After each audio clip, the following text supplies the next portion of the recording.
जा रही गैंग का पर्दाफाश हुआ। डीएसटी साउथ और सीएसटी टीम की संयुक्त कार्रवाई हुई। सांगानेर इलाके में होटल में दबिश दी गई।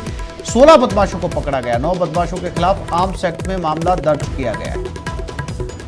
बदमाशों में एक के पास पिस्टल और 5 जिंदा कारतूस भी बरामद किए गए। बदमाशों के वाहनों को भी पुलिस ने जब्त कर लिया है।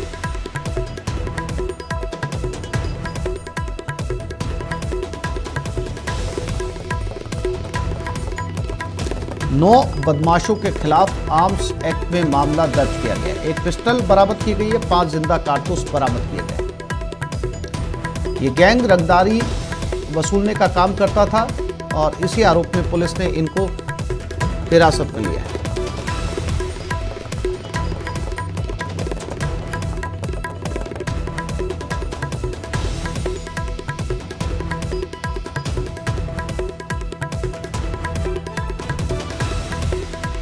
तो जयपुर से इस वक्त की बड़ी खबर।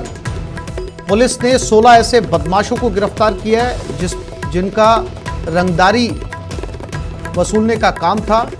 पुलिस ने दबिश दी। 16 लोग पकड़े गए। 16 लोगों में से 9 लोगों के ऊपर आर्म्स एक्ट के तहत मामला दर्ज किया गया है, क्योंकि इनके पास गैरकानूनी तरीके से पिस्टल और जिंदा कारतूस बरामद किए गए हैं।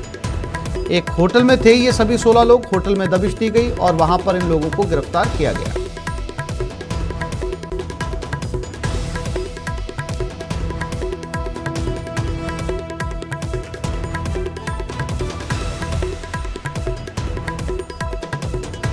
और इसी खबर पर ज्यादा जानकारी के लिए बात करते हैं हमारे जयपुर संवाददाता विष्णु शर्मा के साथ। विष्णु, ये 16 लोग कौन थे? क्या कुछ जानकारी इनके बारे में पुलिस को मिली है?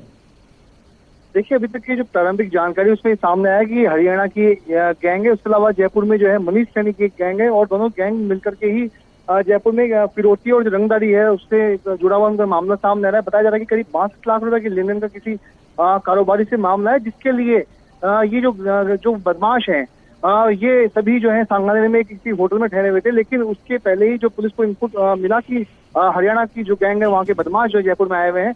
ऐसे में जो जयपुर पुलिस की जो कमिश्नरेट की क्राइम ब्रांच की जो टीम है, इसके अलावा डीएसटी की जो टीम थी, उन दोनों ने मिलकर के देर रात 16 बदमाशों को गिरफ्तार किया।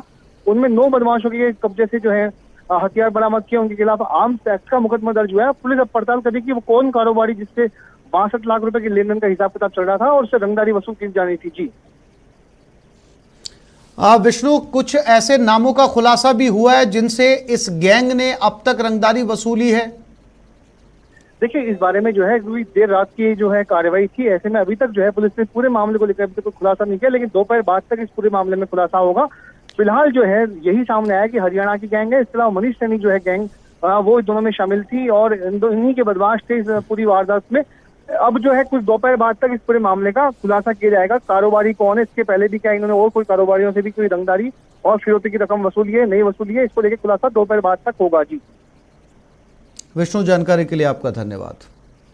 तो फिलहाल शुरुआती जानकारी यही है कि 16 लोग पकड़े गए हैं जो रंगदारी में इन्वॉल्व थे और अब दोपहर बाद पुलिस इस पूरे मामले का खुलासा करेगी, बताएगी कि ये लोग कौन थे, हरियाणा से जुड़े हुए लोग कौन थे, अब तक इन्होंने किन किन से जो है वो रंगदारी वसूली है।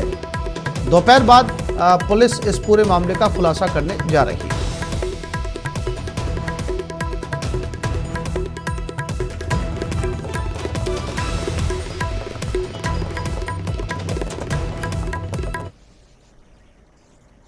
एक और छोटे से ब्रेक के लिए रुक रहे हैं, जल्द लौटेंगे।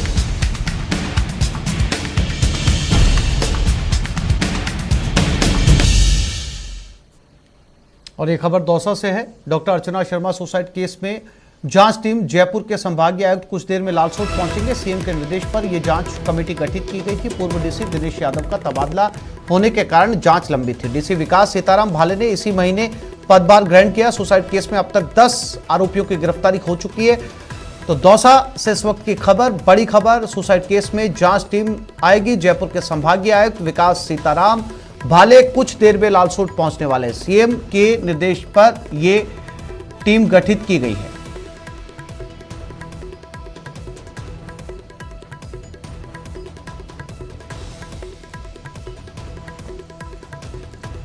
तो इस वक्त doctor Archana Sharma suicide case में बड़ा अपडेट। सीएम के निर्देश पर गठित की गई जांच कमेटी कुछ ही देर में लालसोट पहुंचने वाली है।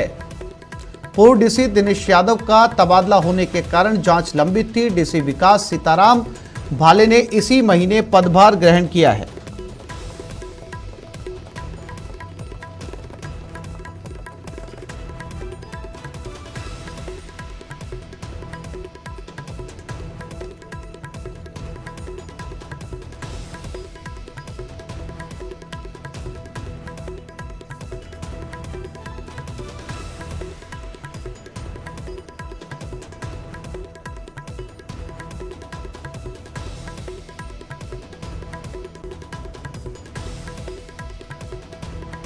Doctor Archana Sharma suicide case में जांच टीम आज पहुंचेगी। सीएम के निर्देशन में ये जांच टीम गठित की गई थी। जयपुर के संभागीय आयुक्त कुछ देर में लालसोट पहुंचने वाले हैं।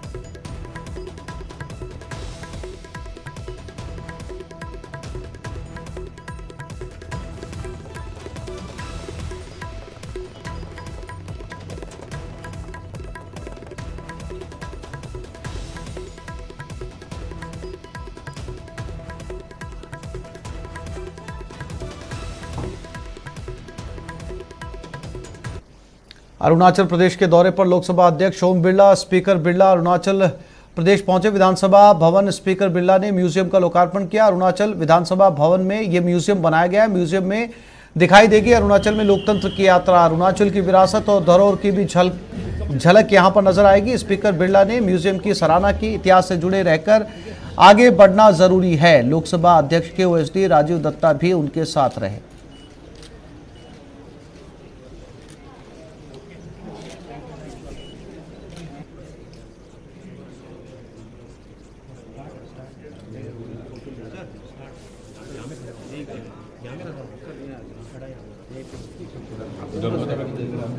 सऊदी अरब के रियाद में पहली ऐतिहासिक इंटरफेथ कॉन्फ्रेंस का आयोजन किया गया है। अलग अलग धर्मों के धर्मगुरुओं ने कॉन्फ्रेंस को संबोधित किया और अपने विचार रखे। इस कॉन्फ्रेंस को स्वामी ब्रह्म बिहारी दास ने भी संबोधित किया और सनातन धर्म संस्कारों से जुड़े अपने विचार रखे। इस सम्मेलन में हिंदू धर्म आचार्य महासभा के अध्यक्ष अवधेशानंद गिरी ने भी हिस्सा लिया। कार्यक्रम में मुस्लिम वर्ल्ड लीग के महासचिव डॉक्टर मोहम्मद अल ईसा, मुस्लिम वर्ल्ड लीग के उप महासचिव डॉक्टर अब्दुल रहमान अल जैद और इंटरनेशनल इंटरफेथ लीडर बाबा जैन भी शामिल हुए।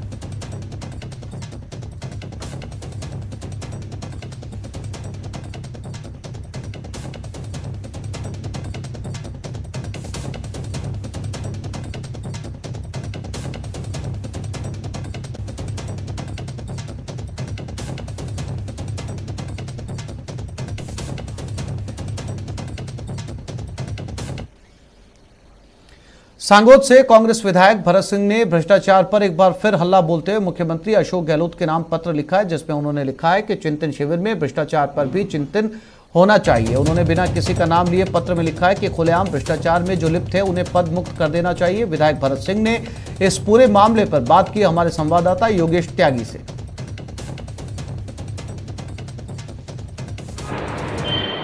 भ्रष्टाचार की आवाज़ उठाने वाले कोटा सांगोद विधायक भरत सिंह ने एक पत्र लिखा है मुख्यमंत्री के नाम, और जो उदयपुर में चिंतन शिविर होने वाला है उसमें लिखा गया है कि चिंतन शिविर में भ्रष्टाचार के मुद्दे पर भी सरकार सोचे, चिंतन करे। और इस तरह से मुख्यमंत्री का भ्रष्टाचार के मामले में मौन रहना ठीक नहीं है। हमारे साथ इस वक्त भरत सिंह मौजूद है। सब आपने चिट्ठी लिखी है मुख्यमंत्री के नाम और उन्हें एक सजेशन दिया है कि जो भ्रष्टाचार है उस पर भी विचार किया जाए। भ्रष्टाचार के संबंध में मैं हमेशा जब भ्रष्टाचार की शिकायतें आती है तो मैं इसके खिलाफ बोलता रहा हूँ, और हर राजनीतिक पार्टी को इस बीमारी जो समाज में फैल गई है उस पर चिंतन करना आवश्यकता है। मुझे मेरे इर्द गिर्द कोटा के आसपास बहुत ज़बरदस्त भ्रष्टाचार दिख रहा है, और विशेष रूप से खनिज विभाग में, क्योंकि अथाह संभावना है भ्रष्टों को पकड़ने की। कभी हमारे प्रदेश के खनिज मंत्री उन क्षेत्र में गए कि जिन क्षेत्र के बारे में खनिज की शिकायत हो रही है? तो ऐसे लोगों को जो है, जो भ्रष्ट हैं, उनको हटाया जाए। मैं फिर बोलता हूँ कि भ्रष्ट लोगों को हटाओ। कमरे में अगर किसी में प्रवेश करते हैं, कोई एक चूहा मरा हुआ बदबू दे रहा है तो उसको हम निकालते हैं क्योंकि बैठ नहीं सकते, तो चूहे को हटा देंगे, उसके बाद थोड़ी बदबू कम हो जाती है। पर यहाँ तो लगातार बदबू आ रही है और वो आपके नाक में नहीं जा रही। हटाना चाहिए ऐसे लोगों को। आपने जो सरकार में कुछ मंत्री हैं बिना नाम लिए ये कहा है कि वो मंत्री भ्रष्ट हैं, उनको भी उनके पद से हटाना चाहिए। बिना नाम लेने की जरूरत नहीं, उनमें बदबू आ रही है, उनके आसपास उसके आने के उनके वो जनरेट कर रहे हैं बदबू, समाज में फैली हुई है, इसलिए मैं बोल रहा हूँ। और मैं ये भी बोल रहा हूँ कि अगर आपको लगता है कि मैं ऐसा कुछ काम कर रहा हूँ जिससे पार्टी को नुकसान हो, जो नुकसान करते हैं, गलत बात बोलते हैं, उनको निकाल दीजिए, आप फेंक दीजिए। भरत सिंह को निकाल के पार्टी से बोले कि ये बकवास करता है। अरे मैं सही बात बोल रहा हूँ, जनता की आवाज़ बढ़ा रहा हूँ। समाज दुख पा रहा है। क्या होगा इस मुल्क का? क्या हो रहा है श्रीलंका में? जयपुर में युवती के साथ दुष्कर्म हुआ। शास्त्री नगर इलाके में युवती के साथ दुष्कर्म का मामला सामने आया। आरोपी ने दुष्कर्म के बाद युवती के अश्लील फोटो लिया। अश्लील फोटो दिखाकर युवती से निकाह किया। निकाह करने के बाद 3 तलाक बोलकर भाग गया। आरोपी युवती को जान से मारने की धमकी भी दे रहा है। शास्त्री नगर पुलिस अब इस पूरे मामले की जांच कर रही है।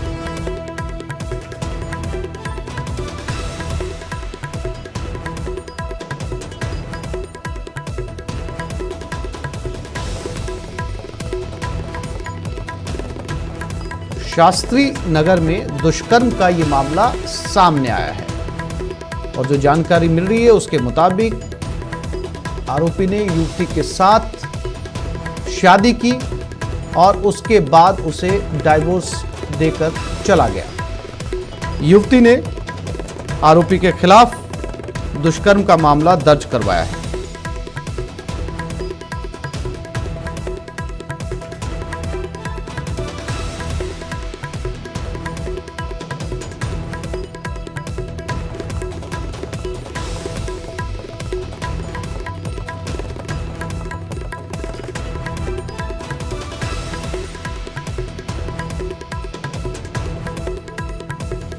शास्त्री नगर इलाके की एक घटना है। पुलिस अब इस पूरे मामले पर अनुसंधान कर रही है। युवती थाने पहुंच चुकी है। शास्त्री नगर थाने में मामला दर्ज करवाया है। फिलहाल पुलिस इस पूरे मामले की सिरे से जांच कर रही है।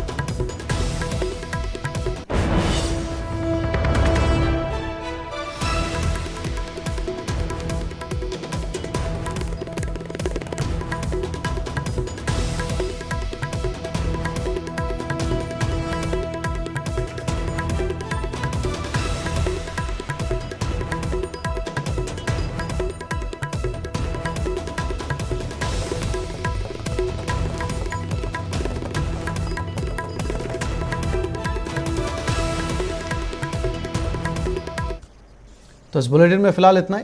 नमस्कार।